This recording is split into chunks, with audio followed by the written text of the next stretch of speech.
வயோதிகமாகி மரணித்து மன்னரை செல்லும் வரையிலான வழிகாட்டல். ஒரு மனிதன் காலை விழுந்தது முதல் இரவு படுக்கைக்கு சென்று உறவும் வரையிலான வழிகாட்டல். தனி மனித வாழ்வில் இருந்து பொது வாழ்வு வரையிலான வழிகாட்டல். இப்படி ஒரு மனிதனின் ஒவ்வொரு கட்டத்திலும் அவனுக்கான திட்டத்தை வடிவமைத்து வழிகாட்டி கொண்டிருக்கும் ஒரு வழிகாட்டு இவ்வுலகில் இருக்கிறது என்று சொன்னால் அது காமல் நபி ஸல்லல்லாஹு அலைஹி வஸல்லம் அவர்களின் வழிகாட்டல் மட்டும்தான். கண்ணியமும் மரியாதையும் காமல் நபி வழிமுறையை பின்பற்றுபவர்களுக்கு பாதங்களுக்கு பாதுகையாக மாறும். ஆனால் இதற்கு மாற்றமாக நாம் சமூகம் அழிவுக்கும் ஏளனத்துக்கும் ஆளாக ஒரே காரணம் காமல் நபியின் வழிமுறையை மறந்துவிட்டு வெறும் பேர்தாங்கி முஸ்லிம்களாக வாழ்ந்திருப்பது மட்டும்தான்.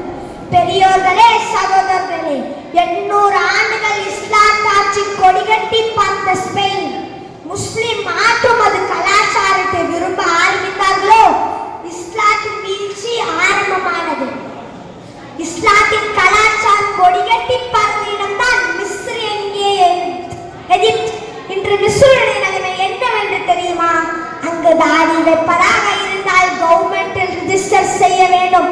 அதனாலதான் அங்கு பள்ளி இமாம்கள் கூட தாடி இல்லாதவர்களாக காண்பீர்கள். முஸ்லிம் மாற்றும் அது கலாச்சாரத்தை அங்கு விரும்ப ஆரம்பித்தார்களோ இஸ்லாத்தின் வீழ்ச்சி எந்தளவு.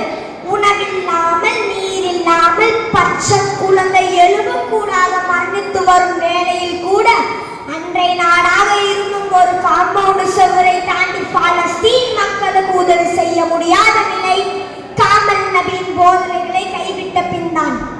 முதலில் நாம் சவுதியில் தொழுகை நேரம் கண்டால் கதைகள் எல்லாம் திறக்க முடியாது. தொழுதுவிட்டு வந்த பிறகுதான் திறக்க முடியும். ஆனால் இன்று விரும்பினால் மூடிக்கொள்ளலாம், விரும்பினால் திறந்து கொள்ளலாம். அவ்வாறு அரபுகளுடைய நிலைமையை அப்படி ஒரு நிலைமை என்று சொன்னால் நம் நாட்டில் அஜ்மீர்களுடைய நிலைமை என்னவென்று சொல்வது? நடைமுறையில் இருக்கும் ஒரு முக்கியமான தகவலை உங்களிடம் நான் பகிர்ந்திட ஆசைப்படுகிறேன். தொப்பி அணிவது காமல் நபியின் வழிமுறை. ஒரு கை அளவு தாடி வைப்பது காமல் நபியின் வழிமுறை. கண்டை குளிக்கு மேல் ஆடை அணிவது காமல் நபியின் வழிமுறை. நல்ல விளக்கமுள்ள தீண்டாரியாக பேசக்கூடிய பல சமூக சேவைகளை செய்யக்கூடியவர்கள் கூட இந்த சுன்னத்தை பின்பற்றாமல் இருக்கிறார்கள். அவர்களை கூப்பிட்டு என்னங்க பாய், தொப்பியோ தாடியோ ஆடை நபி சொன்ன மாதிரி இல்லையே என்று சொன்னால் அவர்கள் என்ன சொல்கிறார்கள் தெரியுமா? என்னங்க பள்ளிவாசலில் உங்கள் வேலை, நாங்க பல இடத்துக்கு போறோம், அங்கு மாற்றும் அது மதத்தார்கள் அனுசரித்து தான் இருக்க முடியும். அவர்கள் தொப்பியோ தாடியோ வெறுக்கிறார்களே என்கிறார்கள். வாஹுதவான அல்ஹம்துலில்லாஹி ரப்பில் ஆலமீன். அஸ்ஸலாமு அலைக்கும் வரஹ்மத்துல்லாஹி தஆலா வபரகாத்துஹு.